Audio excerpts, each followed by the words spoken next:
Before we dive into the latest developments from Halas Hall, take a moment to subscribe to the channel, hit that like button, and smash the bell icon so you never miss crucial updates on your Chicago Bears. It only takes a second, and it helps fuel our mission to keep you informed with honest, compelling Bears news. Now, on to today's hot topic.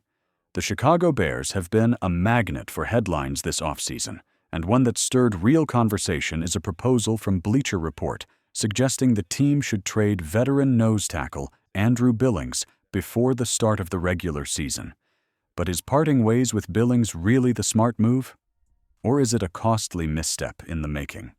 Let's break it down. Why keeping Andrew Billings is not just smart, it's necessary. On paper, it might seem like a simple decision.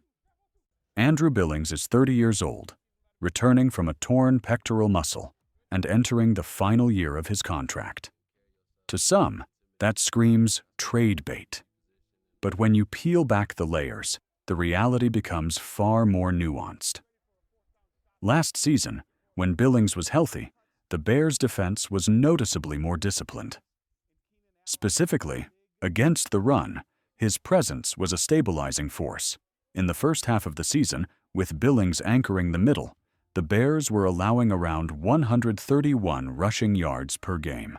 After his injury, that number jumped, and more than stats, the defense felt hollow. You didn't have to look far to notice the impact. Opposing offenses ran with ease. Offensive coordinators exploited the soft interior. Simply put, Billings eats blocks, absorbs double teams, and does the dirty work most fans won't see on a stat sheet. But coaches and teammates surely do. New Bears defensive coordinator Eric Washington has emphasized physicality and gap control as core philosophies. Billings is a prototype fit for that identity. Without him, younger linemen like Gervon Dexter Sr. are likely to face far more one-on-one matchups with little help. The ripple effect? Reduced efficiency across the entire front. Not to mention, Billings also flashed as a pass rusher last year. He may not rack up sacks, but he collapses pockets and makes quarterbacks uncomfortable, critical for a defense trying to bounce back from years of inconsistency. His leadership also shouldn't be underestimated. Veterans like him bring invaluable stability to a locker room filled with developing talent. Even if his on-field role eventually shrinks, his presence off the field is just as important. Are you loving this breakdown? Then don't just sit back. Get involved. Subscribe now for non-stop Chicago Bears content. Like this video to show your support. Comment below your thoughts on Billings. Should the Bears trade him or keep him? We've got exclusive content, detailed film analysis, breaking news, and game previews dropping every week. Help us grow this community by subscribing right now. And let's keep the monsters of the Midway alive together.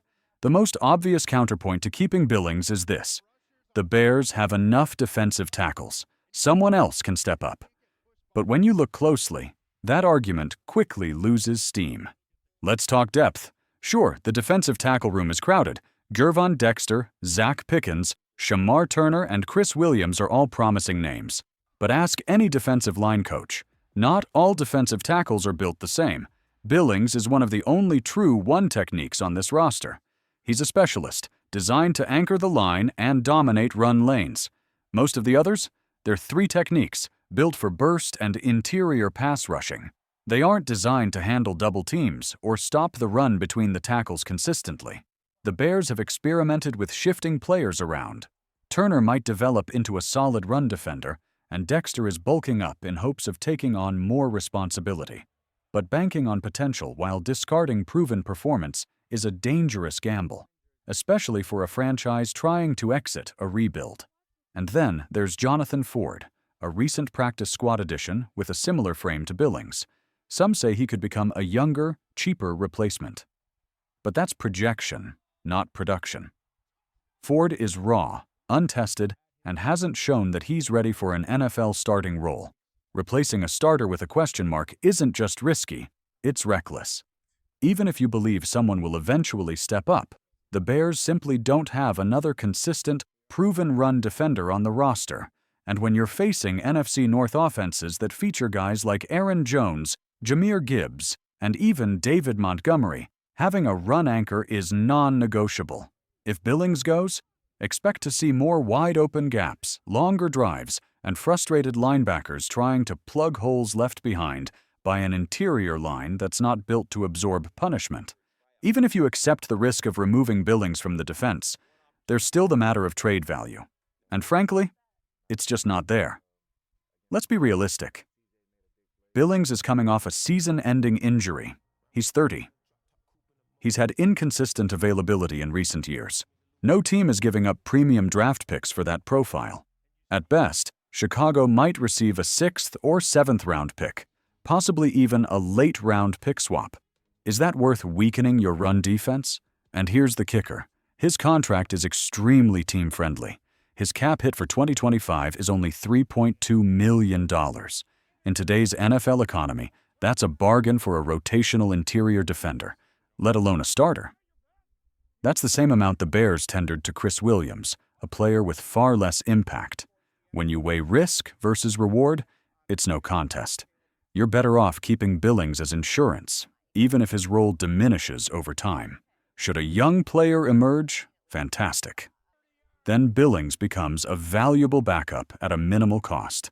That kind of flexibility is exactly what every smart front office craves. There's also long-term value. If Billings proves he's still effective post-injury, he may even return on a short extension. He wouldn't command a large payday, and his skill set, anchoring the run and doing the grunt work, is ageless. There will always be a need for guys like him, especially in cold-weather divisions where games are won in the trenches.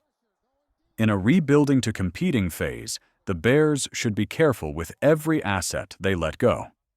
Some trades make sense, moving high-priced veterans, flipping depth for picks. But Billings is neither expensive nor redundant. His role is specialized, his production is proven, and his impact is tangible. Bleacher Report's take may make for good debate, but reality on the ground tells a different story. The Bears need Andrew Billings more than they need a 7th-round pick. So what's the final verdict? Don't trade Andrew Billings. The Bears need his grit, his size, and his experience in the trenches. This isn't just about sentiment. It's about smart roster management. Whether he starts or rotates, Billings makes the defense better. And until someone else proves they can fill that void, moving on from him would be premature. If you agree, type "keep" in the comments. If you disagree, type "trade" and tell us why. We'll be back with more in-depth Bears coverage soon, so make sure to subscribe, like the video, and turn on notifications. This is your home for everything Chicago Bears. Bear down and stay ready for the next chapter.